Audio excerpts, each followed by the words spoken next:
What's this? A letter for me. Welcome to another episode of Remember the Great Sports Through the Mail Thursdays. Today I'm going to share with you 3 recent returns, and as you saw from the intro, they all have the Seattle Mariners in common. So all 3 of these players actually played for the Seattle Mariners at one time in their career.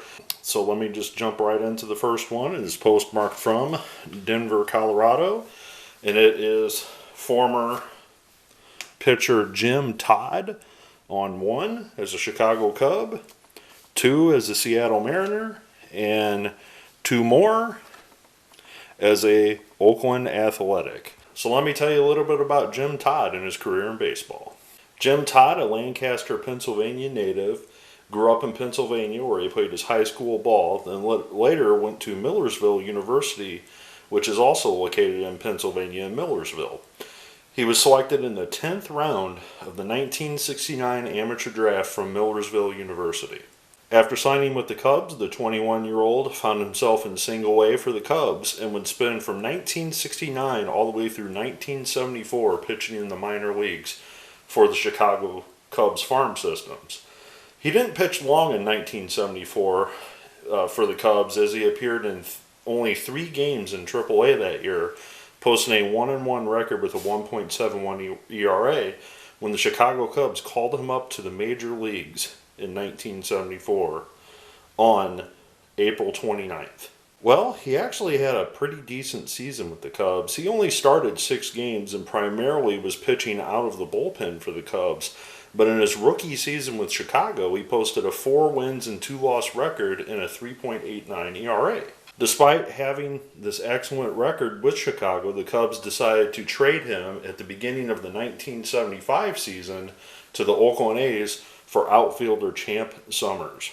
In his first year in Oakland, he actually had a very successful year in 1975 where he posted 8 wins and only 3 losses with a 2.29 ERA in 58 games pitching out of the bullpen for the Oakland A's. In 1976, his success was not as high, but he appeared in 49 games and had a 7-8 record with a 3.81 ERA. After the 76 season, after a couple successful years with the Oakland A's, the Chicago Cubs decided that they wanted Jim Todd back, and the Oakland A's traded him back to the Chicago Cubs for Joe Holman. Well, for whatever reason, he did not have the success in 1977 with the Cubs that he had previously with the Oakland A's, and his ERA blossomed him of 9.10 in 1977 with the Cubs. Well, after the 77 season, the Cubs then traded him to the Seattle Mariners. Well, his first year in Seattle was actually only the 2nd year in franchise history in Seattle Mariners history, and he actually posted a decent record, posting a 3-4 record with an ERA of 3.88, appearing in 49 games for the Seattle Mariners that year. Despite having a pretty successful year for a new franchise like the Seattle Mariners, the Mariners decided to release Jim in spring training of February 1979. Well, Jim was able to sign a free agent deal again with the Oakland A's in 1979, and then he played in 51 games that year for the A's in 75, but his ERA jumped to 6.56. Well, after the 79 season, Jim went into spring training with the A's in 1980, and the A's released him from his contract. Jim would cross the bay and go play for the San Francisco Giants and sign with the Giants, but he did not make the Major League club, and he appeared in 11 games in AAA for the Giants that year before he hung up the cleats and ended his baseball pitching career. After his retirement from the Giants, I'm not really sure what Jim did. Like I said, I sent these care of the Denver, Colorado area, so I'm assuming he's retired in the Denver metro area now, and we'll move on to the next success. All right, so this next one is a success, and it is postmarked from Texas, and it is from former Seattle Mariner Brian Holman on 1, 2 as an Expo, a 3rd as a Seattle Mariner, and a 4th as a Seattle Mariner. So let me tell you a little bit about Brian Holman and his pitching career in baseball. Brian Holman came from a baseball family. He originally was born in the Denver, Colorado area, However, his family relocated to Wichita, where he pitched in high school. He is actually the stepson of former Major League pitcher Dick LeMay, and his brother Brad Holman also pitched in the major leagues. Finding such success in high school, Brian Holman was selected in the first round, the 16th overall pick in the 1983 amateur draft out of Wichita North High School in Wichita, Kansas by the Montreal Expos. He could have had an opportunity to play baseball at the University of Nebraska, but he instead decided to sign and become a professional and found himself in 1983 in the low A affiliate of the Montreal Expos. He would work his way up through the Expos system all the way up to AAA in 1987, where he posted a 14-9 record split between AA and AAA. Well, the following year in 1988, he would start the year in AAA. However, he posted a sparkling 8-win, 1-loss record with a 2.36 ERA for the Expos AAA affiliate, so they had no other choice but to call him up to make his major league debut on June 25th, 1988. He would remain with the club most of the season, and he would post a 4-win, 8-loss record with a 3.23 ERA in 18 games, 16 started for the Expos that year.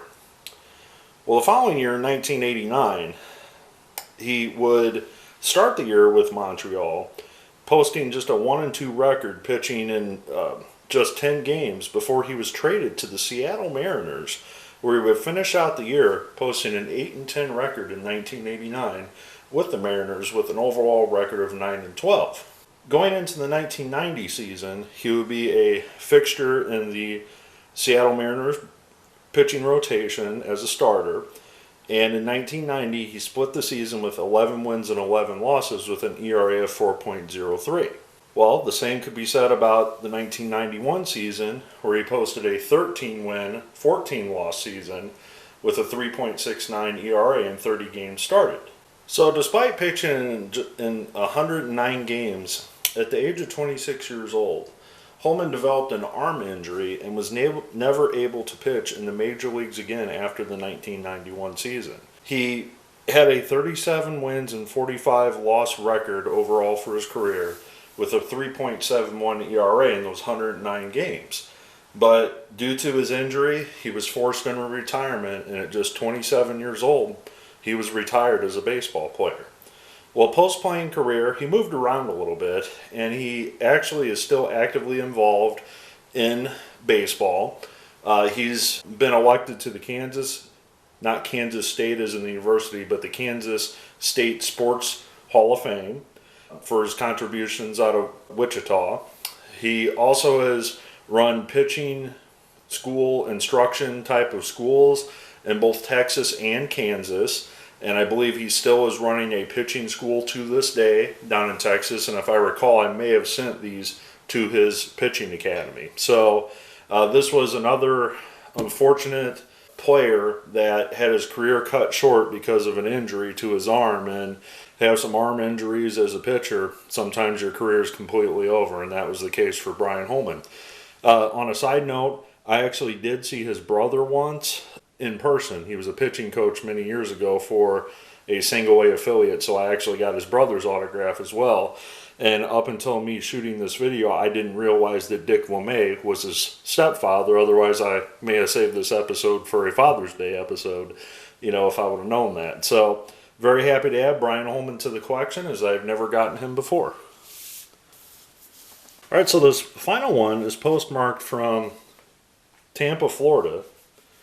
And it is former Seattle Mariner. Unfortunately, the cards I have are not showing him as a Mariner, but as a Philly when he was an All-Star, and that is former left-handed pitcher for the Phillies, Mariners, Yankees, Shane Rawley on 404 in beautiful blue Sharpie.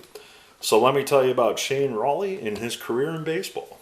Shane Rawley was born in Wisconsin and played his college baseball at Indian Hills Community College in Centerville, Iowa.